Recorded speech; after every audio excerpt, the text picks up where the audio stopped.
Hi everyone, it's wonderful to see a full house again. Thank you all for coming. This is the last lecture of the series, Vignettes of Jewish Life. And tonight we're going to hear about, I thought it was a difficult movie, The Juggler. We will have a new series starting in August. Lens on American History. Right? And so we're taking next month off, July, but we'll start again in August. So we hope that you'll come back. If you're not on vacation, come and listen, come and see. So we're very fortunate to have a chaplain here at the Chesapeake. We also have a rabbi. Our favorite rabbi, we might as well call him our rabbi. So anyway, welcome Rabbi Michael Panitz.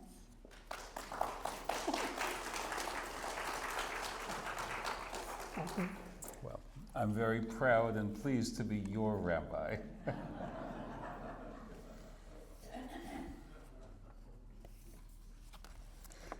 Friends, in a moment I'm going to remind us of the 10 films that have been part of this series, just to help us get a sense of the distance that we have traversed. But for now, I'm going to give you a little bit of a sneak preview, a little bit of a tease or an advertisement for the upcoming series. As this past series has been 10 films, the upcoming series also will be 10 films, and I want to express my thanks to those who've made this possible with their generosity. So I'm very grateful for that. Next month is the 250th anniversary of July 4th, 1776. And so our focus in the coming year's worth of films will be American history. And I'll give you just a rough sense. We're not going to go through all the films. I'm going to tell you about two of them. I think you should know about the first one, and about one which is such a great classic film that perhaps you've seen it, but maybe it was many years ago. We're going to be starting with the film The Patriot. Patriot tells the story of an American soldier who at first is reluctant, but who then joins the fight for freedom, and who is part of the decisive engagements not far from here at all in North Carolina that led to General Cornwallis retreating to Yorktown. And then we're going to remember that at Yorktown, General Washington caught him and was able to defeat him, and that was really the end of it. I will be able to add to what may be a familiar story, something you may not know about why was the British admiral not there. And it's going to turn out that he was plundering a Dutch island which had many Jewish merchants on it. And he was being very harsh to them, and then transporting his ill-gotten gains back to England when he should have been facing off against the French fleet at the mouth of the Chesapeake Bay. And his name was Rodney, Admiral Rodney. Because of his greed and his anti-Semitism, the British lost that key engagement, which was a little bit like the Tet Offensive for them, in the sense that it broke their desire to continue contesting. So anyway, we're going to be learning about that. That's our first film. Well into the series, there's just one other film I'm going to tell you about because I think you may know it. It's a classic film, The Grapes of Wrath. Remember The Grapes of Wrath, starring Henry Fonda, based on the classic John Steinbeck novel of course, about the Great Depression. But our series will go from the Revolutionary War to the Civil War, end of the 19th century, into the 20th century, through the Second World War, the Civil Rights era, Vietnam era, and so on. We're going to cover not every year of the 250 years, but a good span of it. So I hope that you will agree that,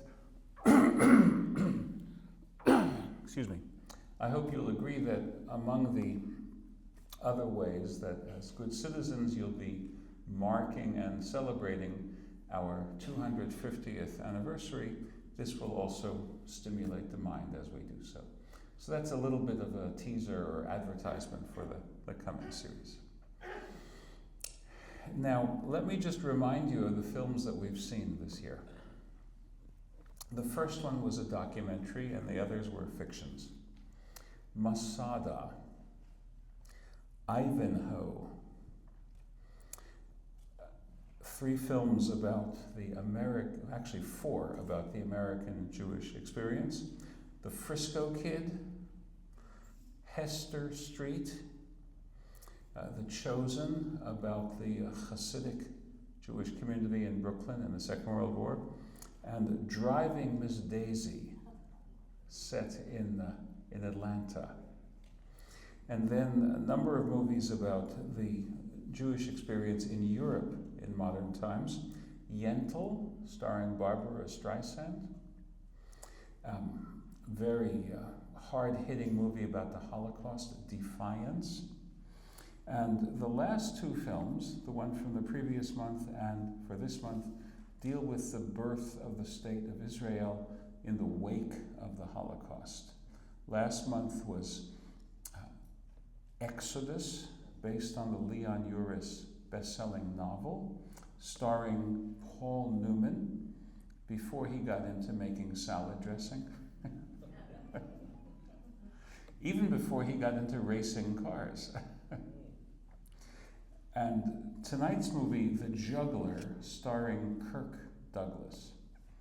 So this is one of the lesser-known films of the 10 films of the series. And I want to explain certain things about it that may not be immediately obvious when we watch it for the first time.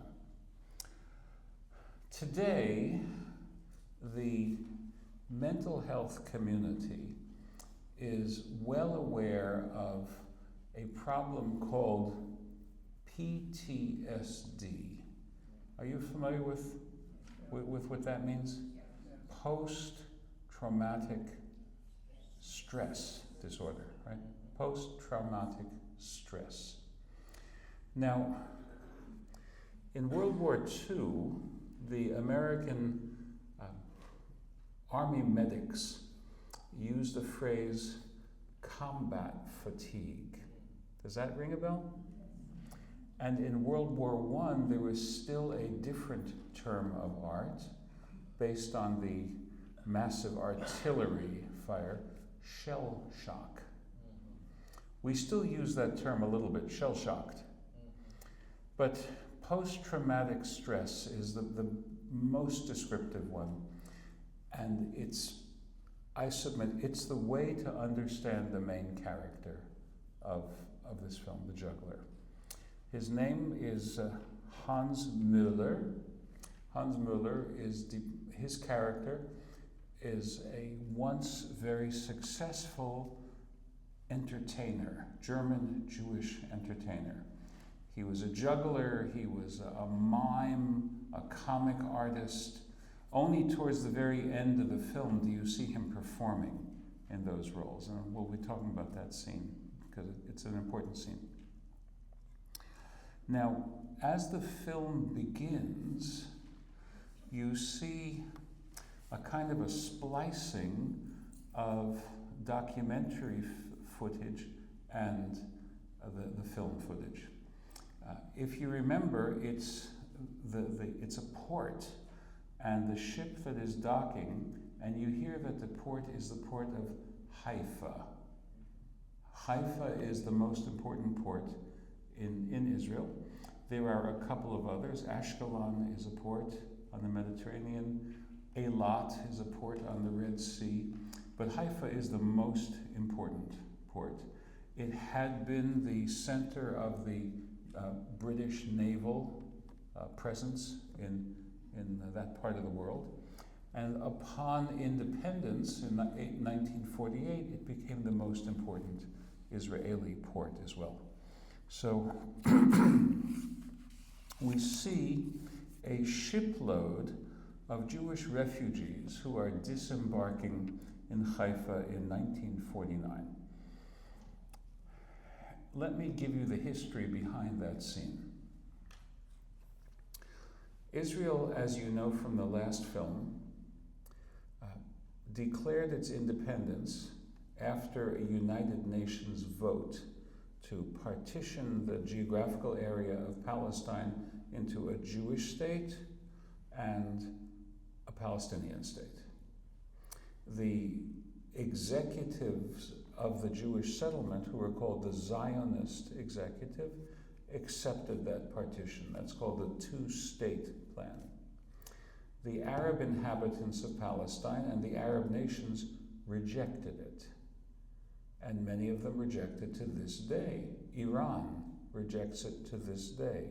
Hezbollah, Hamas reject it to this day. And their position is there should be no Jewish state of Israel.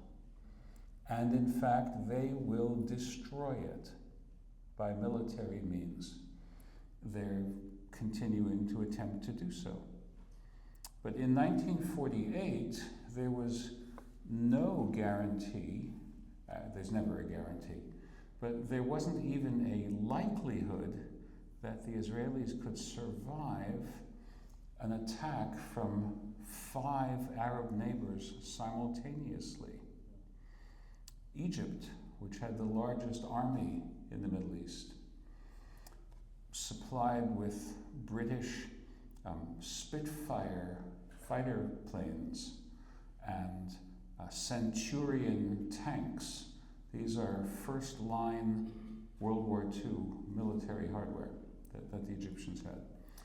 The Jordanians, who had the best trained Arab army, they were trained by British officers.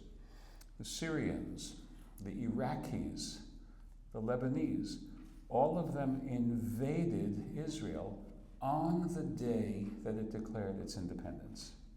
May 14th, 1948. They didn't declare it on May 15th because that would have gotten into the Jewish Sabbath.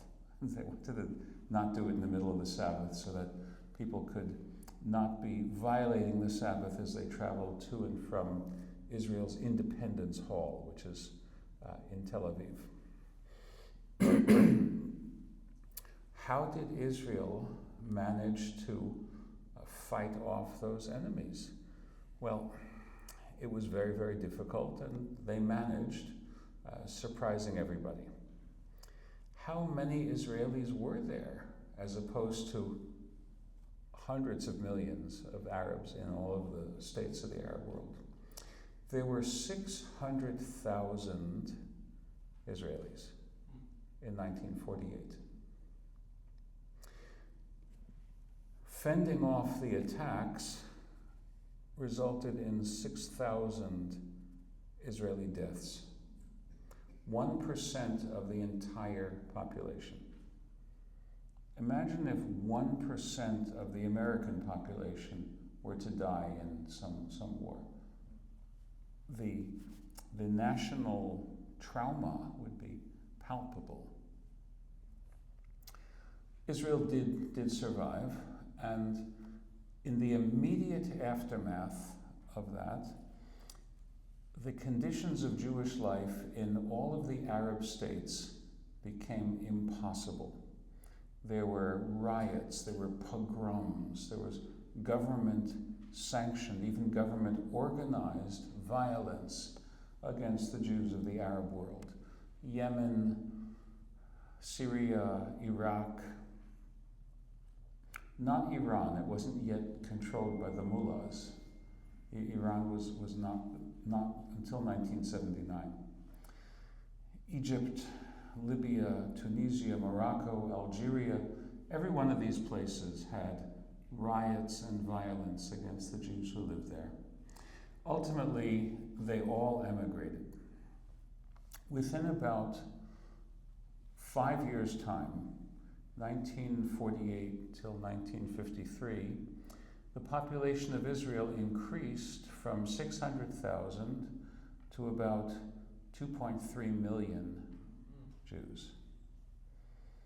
And we wonder how to handle comparatively small numbers of people who come here as migrants or even as refugees. Where are we going to house them? How are we going to feed them? What kind of jobs are they going to get? Are they going to displace native-born workers and so on and so forth? We fret about that. One of the two main political parties has made its name by opposing immigration. In Israel, no one opposed immigration, even though they didn't have the money to take care of it. But they didn't oppose it because they recognized that the very purpose of the existence of the State of Israel is to provide a home for Jews oppressed elsewhere in the world. That is its reason for being. Now, this also applied to Holocaust survivors. There were about 500,000 survivors in Europe of the Jewish survivors of the Nazi attempted genocide.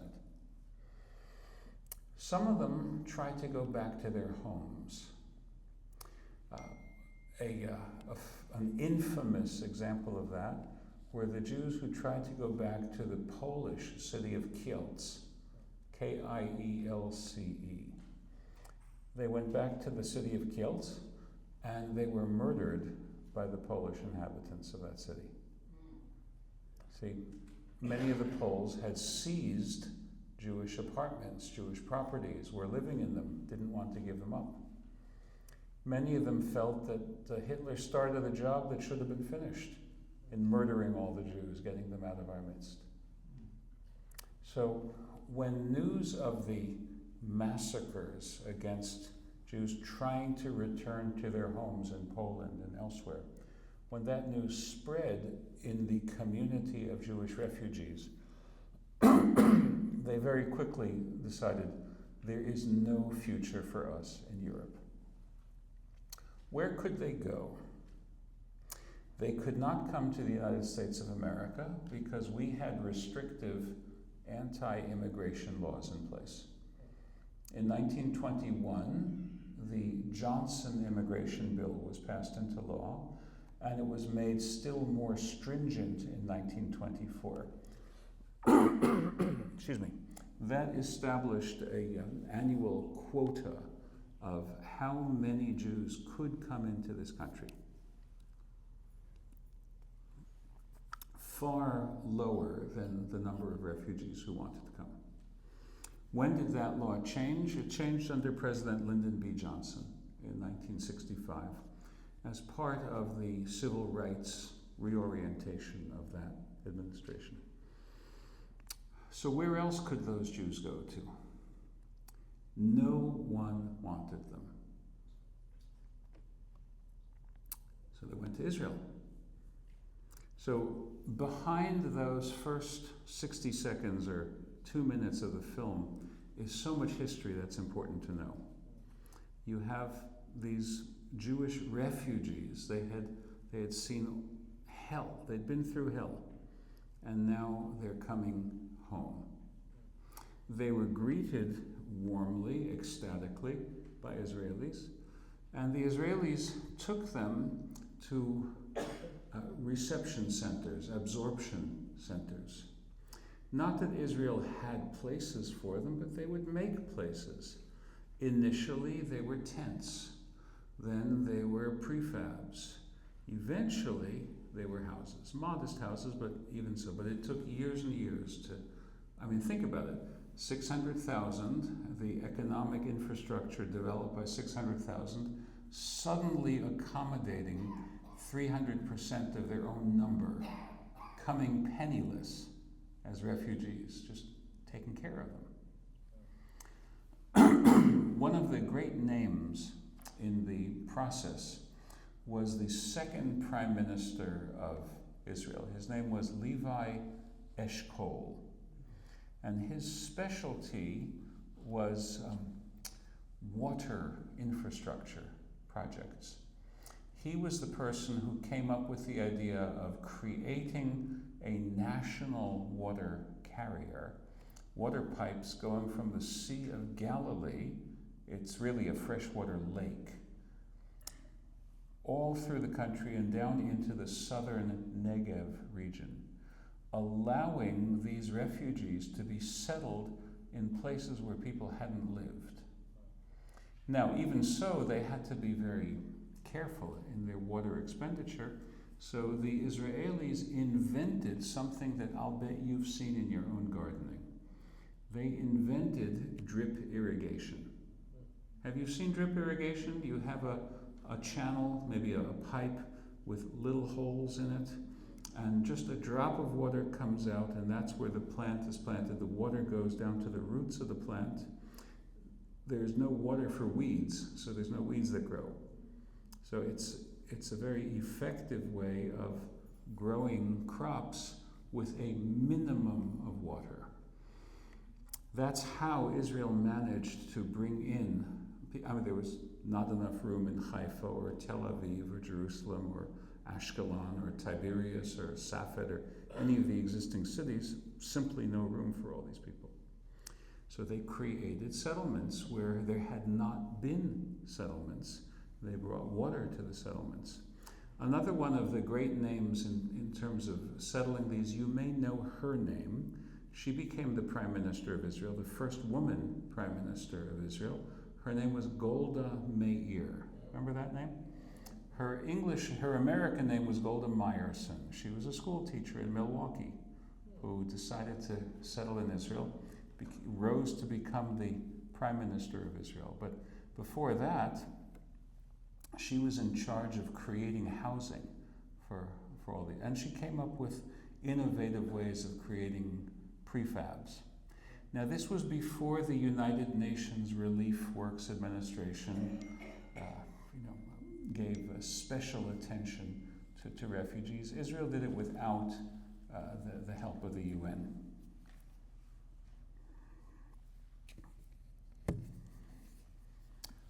So all of that is behind that opening scene. And now we get into the fiction, which is only thinly disguised fiction, because the Kirk Douglas character is one which is all too well known in Israeli history post-1945. People who had been unimaginably traumatized. Now, what do they do with that trauma? Right? Do people who are victims of abuse sometimes become abusive parents?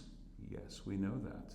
Right? And there are Israeli films that I could show with you that discuss that problem right there, except that those films are in the Hebrew language, and I didn't think you wanted 90 minutes of reading subtitles.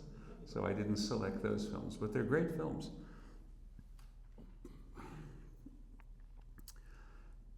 The Kirk Douglas character, if you have any doubts about the emotional and psychological stress which is disabling him, it would have been, those doubts would have been dispelled by the end of the absorption center scene, where he rushes to the window and claims to be seeing his wife and daughter.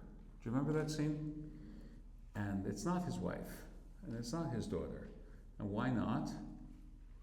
Because they had been murdered. So part of him is not accepting that.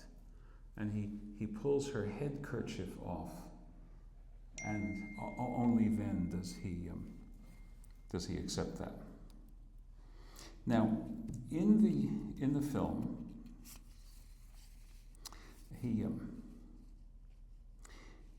he's asked by an immigration official what are his job skills. Now, his main job skills are he's a juggler and an entertainer. Is that what the country needs? Well, we'll hold off on that question for a minute. But his answer, given with bitter humor, is as follows. I can wash dishes, sweep barracks, clean toilets. I can also smile while being beaten by fists, feet, straps, and long rubber hoses. I can be used as a guinea pig for new drugs and old poisons, all of which we learned as guests of the Nazis. So that's what his character tells the official trying to take his job skills down. How is such a person possibly going to end up having a constructive life in this new land of Israel?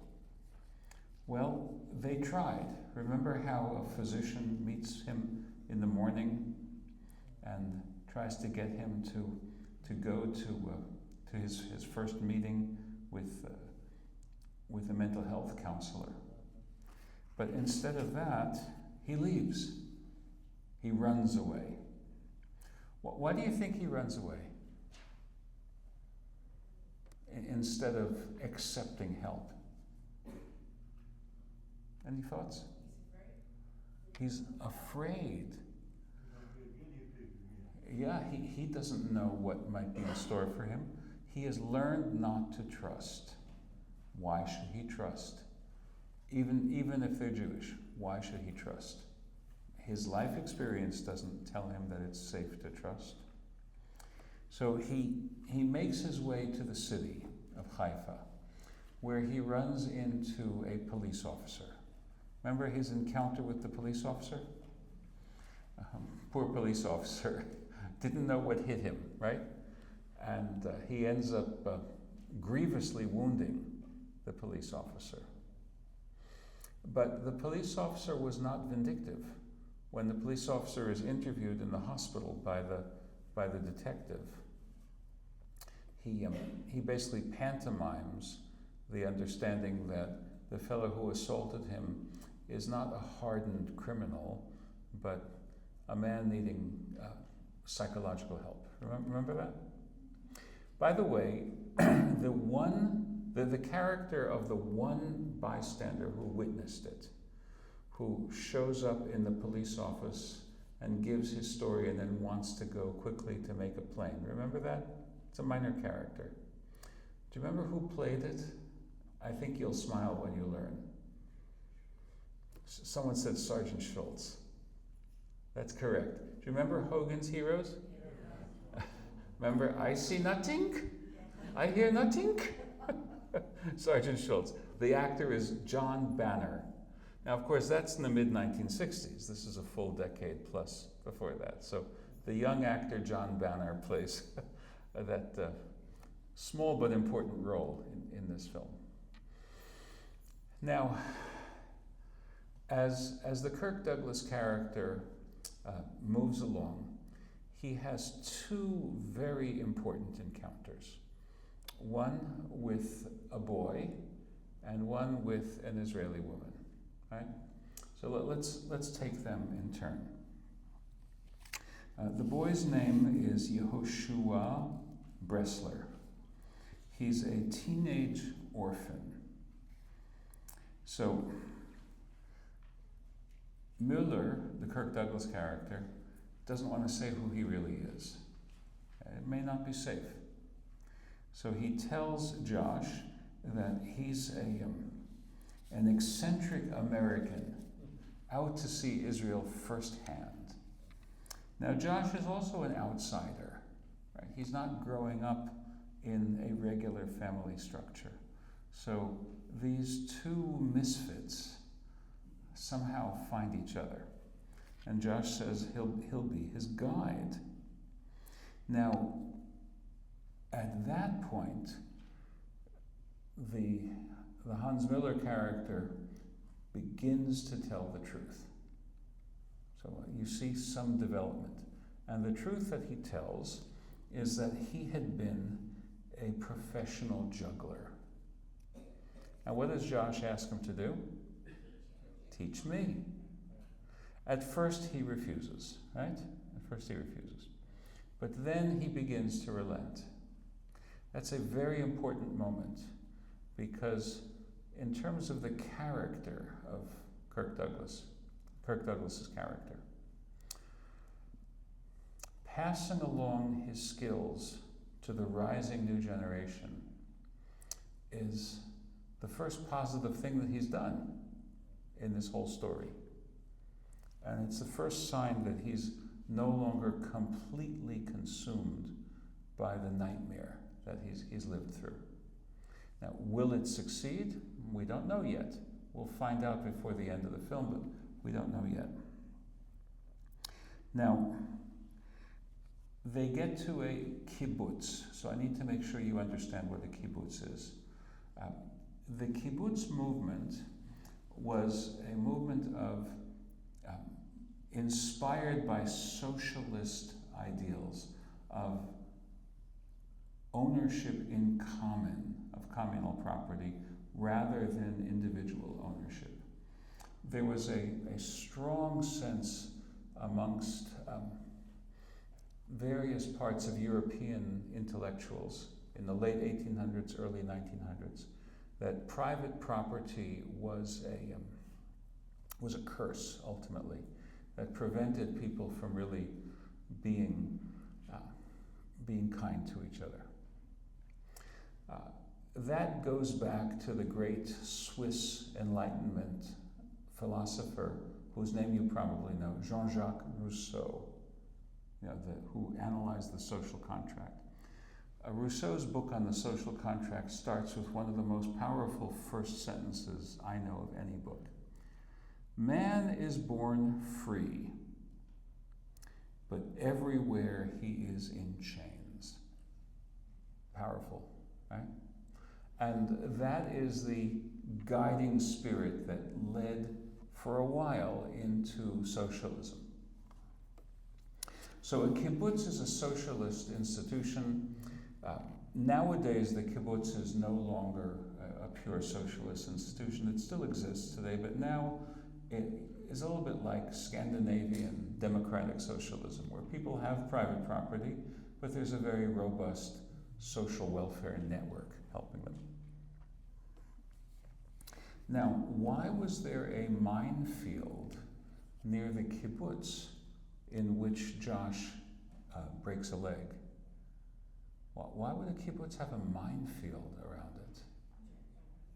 The answer is one that you'll remember from the movie Exodus.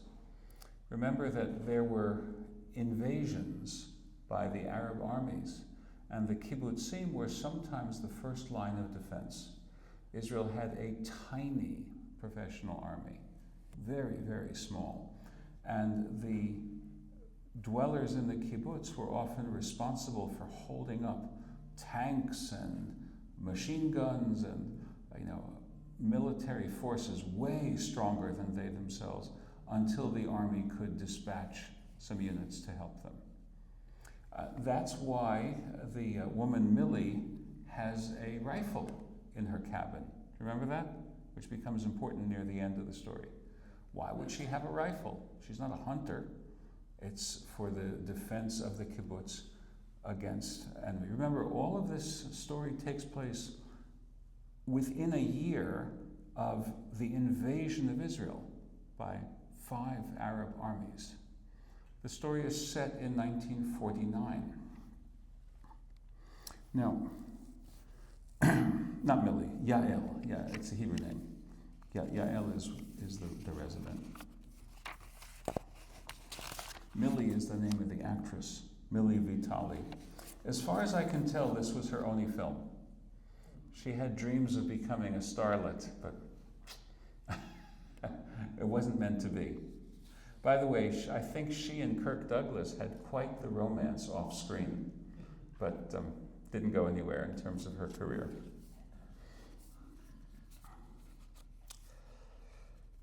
So this is a Hollywood movie from the 1950s. You expect to see romance. So there is romance that develops between Hans and Yael. But notice that when she asks him to stay at the kibbutz, at first he resists. He's not yet ready to shed those defenses that makes him ward off people. However, he does tell her more of his backstory. And we, the audience, as we learn the backstory, we understand that his aberrant behavior has psychological, reasons for it. What he explains to her is that he counted on his fame and his popularity as an entertainer to protect his family. And he learned, to his horrible dismay, that did not. Now, all of this is taking place while the Israeli policeman, Carney, police detective Carney, is trying to track Hans. Gradually, the detective gets the information that he needs, and he learns that Hans is in the kibbutz. So the critical scene is when the detective gets to the kibbutz, and Hans has just finished a performance. Do you remember his performance of juggling? And he was painted as almost like the famous mime, what's the name of the famous French pantomime artist? Marcel Marceau. He looks a lot like Marcel Marceau. And it's hilarious. It's a lot of slapstick physical comedy. And then, as his pièce de résistance, he introduces Israel's first juggler. Remember that? And he has a very charming pas de deux with young Yehoshua, young Josh. And just then is where the police detective shows up. So that makes Hans panic. He barricades himself in Yael's room with her rifle. And how does the movie end? Carney lowers his pistol. See that? We only want to help you. And Yael is able to persuade him to do what? To ask for help. And really, that's how it ends. He hasn't healed yet. That would be a sequel, which was never made. Actually, the sequel that was made is not a Kirk Douglas movie. It's one of the Israeli films that I'm thinking of. It's called Under the Domim Tree, which is a very beautiful film about Holocaust orphans who are rehabilitated by the Israeli social welfare and psychological counseling network, which was established to help these terrorized, brutalized survivors of abuse to grow up and have normal lives. Now, what I've done to now is explained the story in the light of the actual Israeli history of 1948 through 1953, when the film was made. What I'd like to do now is talk about the movie, as a film.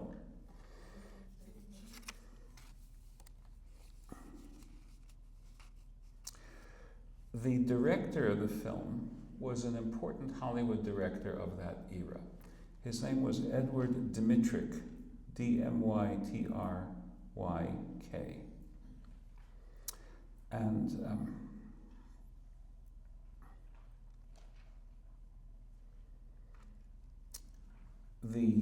the screenplay was adapted from a novel of the same name, The Juggler, written by Michael Blankfort.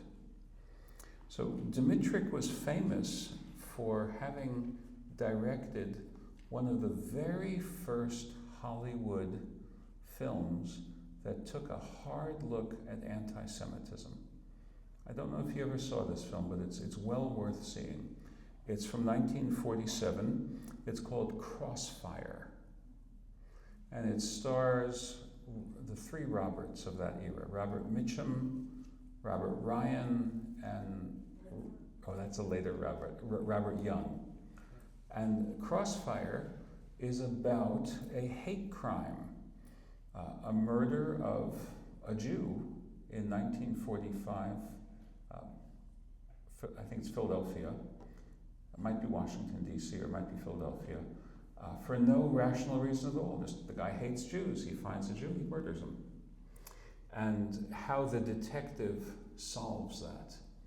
And the detective in the big climax scene, the detective explains that I spent the whole night trying to find some rational motive for this murder, and it didn't add up. And then I remembered the anti-Catholic violence that my father had to endure. And I realized that this murder was an expression of religious bigotry, of hatred, of irrational, and then I could solve the crime.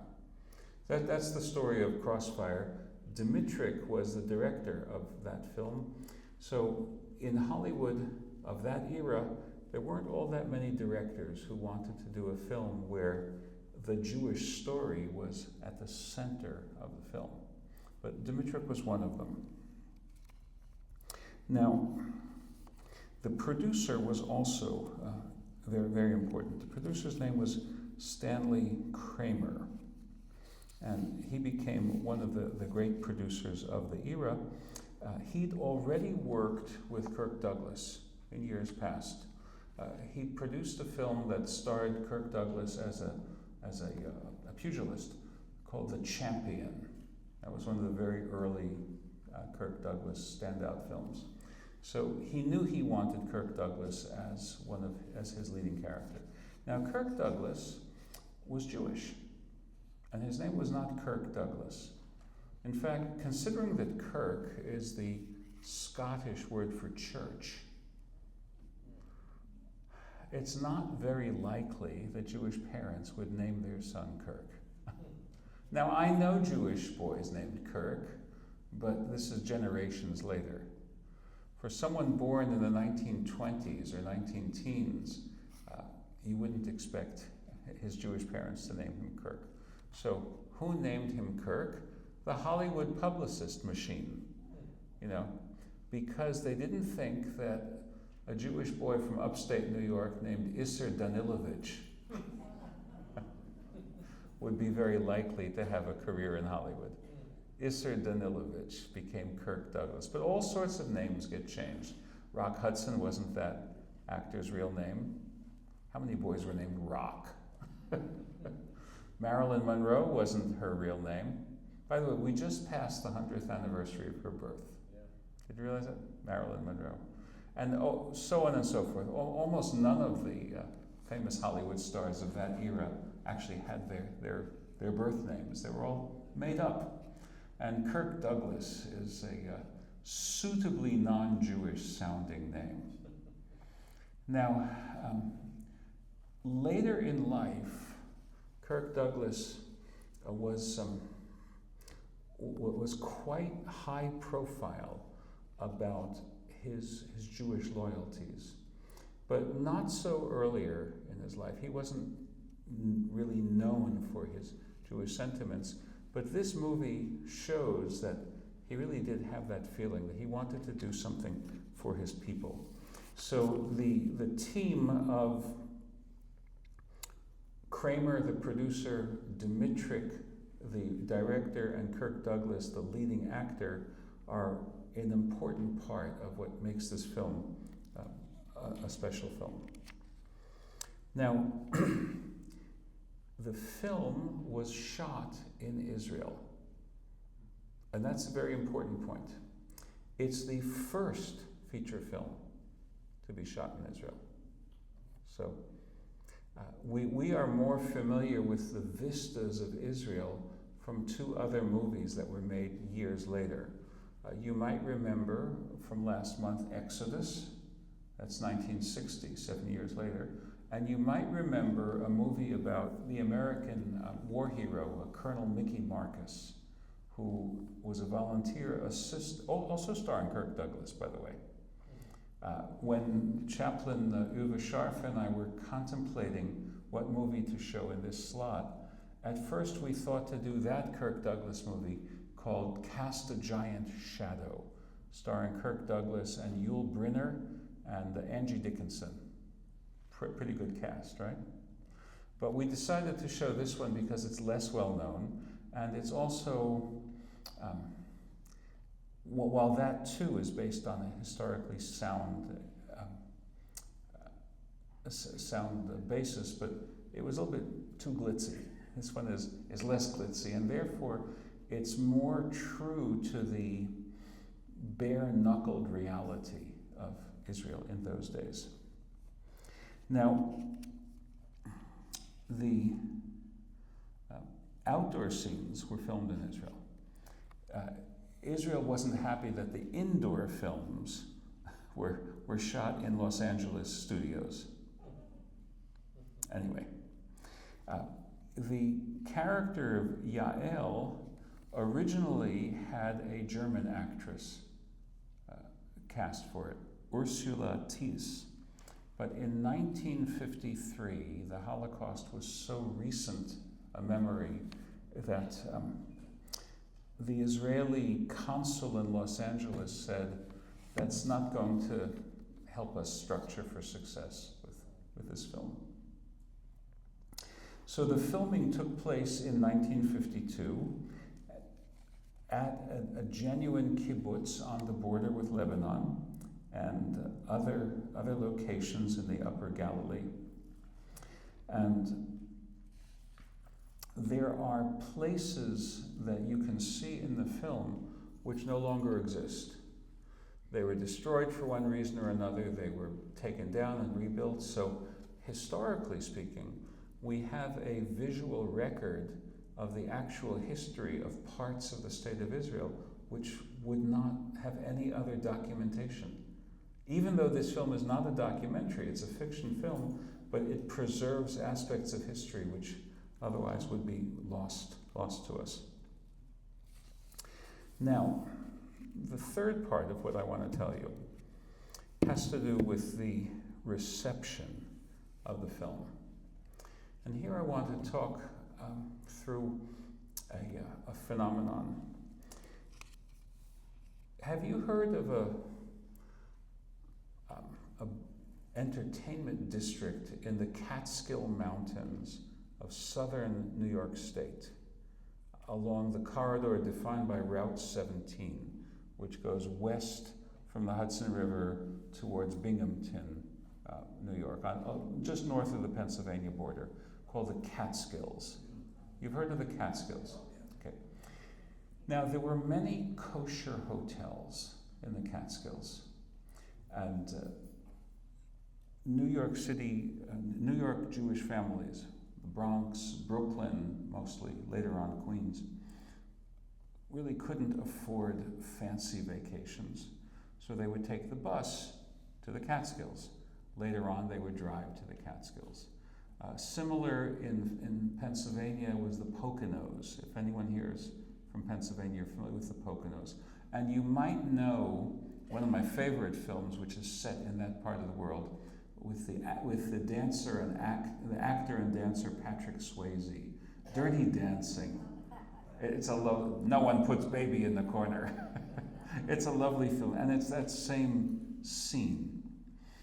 So the hotels were called, you're going to like this, the Borscht Belt.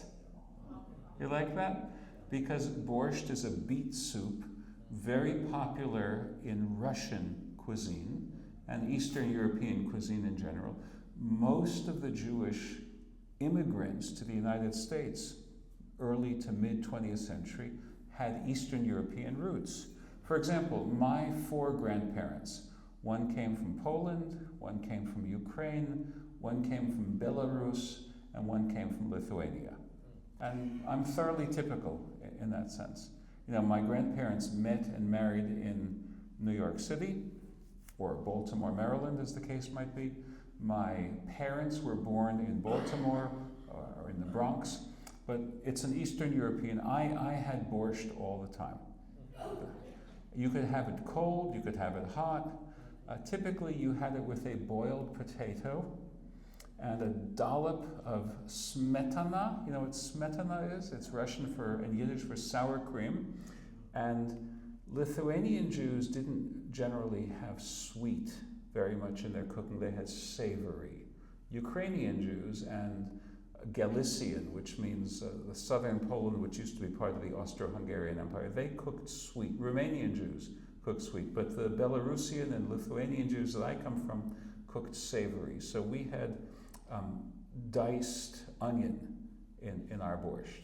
It's actually a very tasty, and it was a summertime meal all in itself, a big bowl of borscht and a slice of black pumpernickel bread with butter. And of course, coffee. I still remember my grandfather and my grandmother sitting in a little bungalow in upstate New York. Remember those tiny little saccharin tablets? And you had little tongs for them? So they didn't have sweet and low packets or anything like that. These tiny, remember that? So my grandfather would say to my grandmother, her name was Gittel, he'd say, Gittela, pass the poison, please. Because he suspected that as an artificial product, it probably wasn't very good for you. So the Borscht Belt. Now, the Jews who went to the Borscht Belt were, in almost every case, immigrants who'd come to America who had lost members of extended family to the Holocaust. Every Jew in America had lost someone in the Holocaust. It's important to remember that. And thanks to President Truman, not FDR, but Truman allowed more Jewish people to come in as refugees, provided that they wouldn't be public burden, which meant that if a Jewish family or a Jewish individual in a refugee camp run by the US Army in southern Germany, for example, such as my in-laws were in a US military-run refugee camp. If they could find someone in America who would vouch for them, which meant who would say that we're going to give them a job or we're going to give them a monthly stipend so that they wouldn't become a public burden, then they could come to America. That's how my wife's parents were able to, and my wife's sister were able to come to this country. So late 1940s, 1950s, 1960s, until the Borscht Belt hotels went under. That's the clientele who would go there. So I want to read to you a memoir by a projectionist, a movie projectionist, who would show this film to that clientele. The man's name is Henry Sapochnik, and he is a very important figure in the popularization of the Yiddish language in America. The Yiddish language was dying, and it's enjoying a modest revival today. And Sapochnik is one of the very important figures in that revival. He created an adult camp experience for people who want to learn how to play Jewish Yiddish folk music. It's called klezmer music. And Sapochnik created something called Klez Camp, where for years and years, he would do this in one of those hotels in the Borscht Belt. People would gather there every year, and they would learn how to make klezmer music. The woman who was the music minister, the cantor of my congregation in the 1990s, and her husband used to go there every summer. So Sapochnik himself was a teenage movie projectionist in one of these hotels. So here's what he writes. I grew up, this was part of his obituary that he wrote in memory of Kirk Douglas. The actor died in the year 2020, and Sapochnik published this reminiscence of Kirk Douglas in an important Jewish a newspaper from New York called The Forward. Some of you may have heard of that newspaper. You know the Forwards, right? So Sapochnik writes, I grew up singing in choirs, accompanying my late father, Zindel Sapochnik, who was a famous chazan, a famous music minister, in B-list Borscht Bell hotels. The Normandy, the Gradus, the Majestic had all seen better days. But in catering to Grine, do you know what Grine means? Green means inexperienced, right? Green in judgment means hasn't yet become matured. Grine means someone who's just come to the country. Do you remember in Hester Street where the Jews who've been in America a little while make fun of that guy who's just come off the boat? Remember that? Because he's a Griner. Right? So in catering to Grine like my family, it slowed the faltering hotel's decline for a few extra years. Among other hotel entertainments, one was movie night, courtesy of an itinerant showman who came with 2 rickety 16mm projectors, a portable screen, and a car trunk full of movies. The film canisters, they had a special name, those canisters. They were called Goldbergs. I think that's hilarious. Were mostly filled with beat-up, sprocket-damaged, third-generation strike pre-war Yiddish films. But among them was The Juggler. So the film that we watched was part of the regular fare for movie night at these Jewish hotels with many Holocaust survivors and the people who loved them in the audience. So Sapochnik writes, so it was on movie night that I would see The Juggler in a room full of Holocaust survivors who had never seen their tragic plight portrayed on a screen in a major Hollywood film. Let's think about that. The films that you know, powerful films about the Holocaust. Of course, we saw Defiance, which is about 20 years old. Schindler's List. You've seen that film? About 30 years old. Sophie's Choice, starring Meryl Streep. About 40, 50 years old, right? And documentary films of the Holocaust, Shoah, the French filmmaker Claude Lanzmann's documentary, and so on and so forth. These films are not older than the 1960s and mostly not older than the 1970s. That's when this became a thing. So in 1953, this movie, showing at least obliquely what the damage, what the psychic damage, emotional damage was to the Holocaust victims, was unparalleled.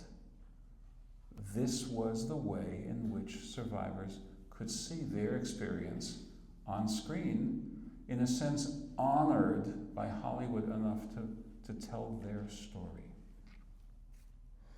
So it was on movie night that I would see The Juggler in a room full of Holocaust survivors who had never seen their tragic plight portrayed on a screen in a major Hollywood film and who reacted accordingly.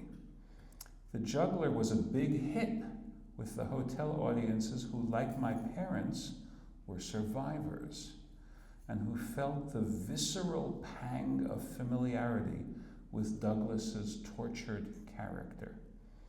And while I can't recall exactly how many times I saw hotel screenings of The Juggler, it was many. A recent broadcast on Turner Classic Movies found me mouthing lines after more than half a century of not seeing it. So, for me, what's important about this film, it's not the greatest film that we've seen. It's a good film, it's not a great film. But it's an important film from a historical perspective because it's the first attempt by Hollywood to tell that story, the story of being a victim of the Holocaust. Nowadays, there are many, many, many such stories. One of the more recent ones, by the way, which is very good, and it only is a tiny corner of the horror, is called Woman in Gold.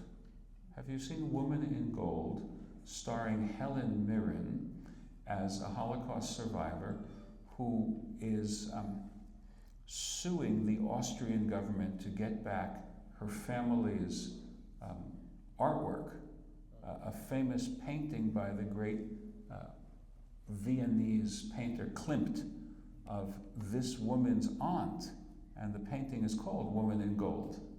And she finally gets it, which is, against all the odds. The Austrian government, wasn't eager to give up national treasures, but they lost in court.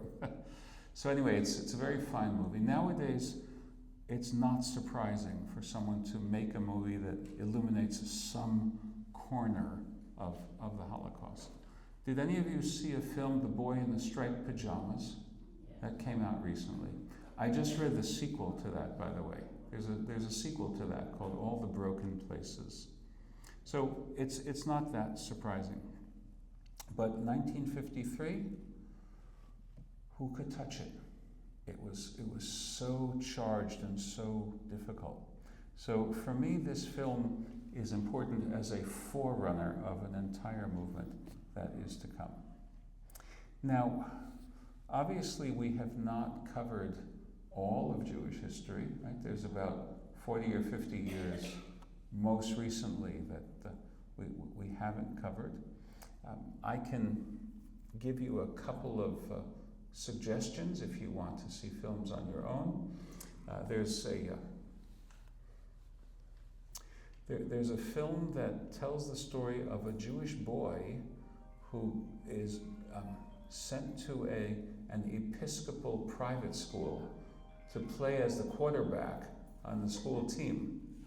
It came out in the early 1990s. It's called School Ties. You might appreciate that. There's a film that is set in Newark, New Jersey, and the suburbs near Newark in the 1950s or 60s, called Goodbye Columbus.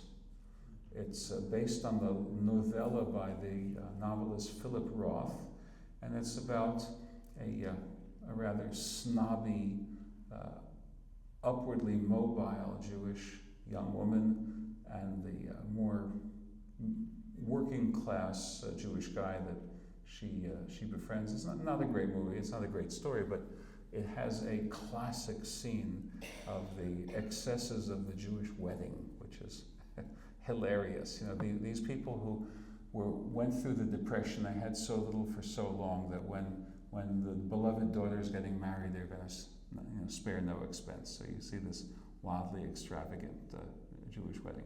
Nowadays, there are more and more and more films about the Jewish experience, but I think we've seen a good sampling, and I hope that this has been both illuminating as well as entertaining.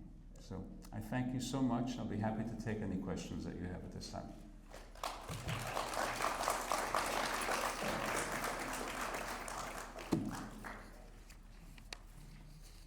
So any questions or comments? If you would raise your hand, I'll bring the microphone to you, and please state your name first. How did you get your extensive film knowledge? I thank you for the compliment. I want to tell you that I don't think I have extensive film knowledge, although I've been working to remedy the gaps steadily. Well, let me tell you. I grew up watching a few films, as everyone did in my generation, but I didn't especially go for it. Probably in my decade of my 20s, up till about 35, I don't think I watched more than one film a year. When I arrived in Virginia, I befriended a remarkable fellow who was a film buff. And he gave me a list of 100 films that I should see before I die. I haven't seen them all. Not because I'm superstitious, but because his tastes were obviously not my tastes. He loves film noir, hard-boiled police detective fiction. He loves westerns. I like those genres a little bit, but I could not watch the 40 or 50 films of each genre that he was suggesting. He has suggestions that he gives me from time to time that he should come by on a Saturday night, and we'll invite my brother-in-law, and we'll be part of a club that he calls Films Girls Don't Like. But I only have but so much appetite for it. However, his list got me thinking, because I'm a historian, and when I would watch a film from, say, the 1950s, I'd be interested to see what default assumptions of the 1950s am I picking up from this film. Also, when I see a film on a historical topic, I can't help but thinking, did they get this right? Did they get this wrong? I'll give you one example. Chaplain and I were just talking about the Christian series, The Chosen. Have some of you seen about Jesus and his disciples? It's not a big point, and I shouldn't have been so irked about it, but I want them to get things right. And the interiors are lit by vast numbers of wax candles. Did you notice that? Wrong. They used oil lamps. They didn't use wax candles. So I want them to get things right. So I watched this. But for example, do you remember the Cold War nightmare film Failsafe? Sidney Lumet. Ever remember that? A B-52 bomber which doesn't get the all clear because some 10-cent fuse failed, right? And the guy was smoking a cigarette so he didn't smell it burning. So this B-52 bomber with atomic bombs is going to bomb Moscow, all because of a tragic mistake. I mean, that was the nightmares that we lived with, right? Remember Lyndon B. Johnson's "One atomic bomb can destroy your whole day" commercial in 1964? He was running against Barry Goldwater. You have a little girl picking the flowers off the daisies, and then you have the atomic bomb mushroom cloud. These were our nightmares, right? Or The Manchurian Candidate, if you remember that. So when I watch films, I watch them as a historian, because the story is a good story, but I'm not really a movie critic. I don't know more about character development or camera angles or things like that than the average guy who watches films and does a little bit of reading. But I'm very interested in how these films tell us, sometimes implicitly rather than explicitly, about the world that they come from. So that's my angle of interest. I appreciate the question. Other questions or comments? If so, please raise your hand and please state your name. Penny Minyaka. I thought that the choice of Kirk Douglas was kind of, I don't know, why did they choose Kirk Douglas? I mean, he talked so American. Well, for one thing, he was a very versatile actor. And he's being asked to play an emotionally complicated role. So the producer who had worked with him in the past thought that he would be a good choice. That's part of what's going on. Why did he accept it? Well, an actor wants a paycheck. But for Kirk Douglas, this was also part of his assertion of his Jewish identity. He really wanted to do that. Now, it's interesting. Today, we have identity politics debates. Should there be, I don't know, the film Dances with Wolves, okay? You would expect Native American actors to be doing the Native American roles, right? If there were no Native American actors, people would complain, right? But they didn't have those ideas in 1950s Hollywood. They took studio actors and they had them do all sorts of things. Sometimes successfully, sometimes not so successfully. I think Kirk Douglas did a good job. I can think of other instances where it wasn't such a good job. One of the great ironies is that to portray Germans in these Hollywood films, they often had Jewish refugees from Nazism who'd made it to Los Angeles. I'll give you an example. One of the classic wartime films, I think it's one of the best naval warfare films ever. Those of you who are Navy veterans can think about this. The Enemy Below, 1956, based on the novel about a destroyer dueling with a submarine in the South Atlantic, a novel by a British destroyer captain, starring Robert Mitchum as the U.S. destroyer captain and Kurt Jürgens as the U-boat Kapitän. Right? Now, Kurt Jürgens was a refugee from Nazism. He came to America, and that's the work that he found. Even better example, who was his executive officer, his XO? Theodor Bickel. I mean, he's like the voice of Jewish folk music. So these are the people who are getting the jobs in Hollywood because they have the right accent. So sometimes it has to do with the specifics of that.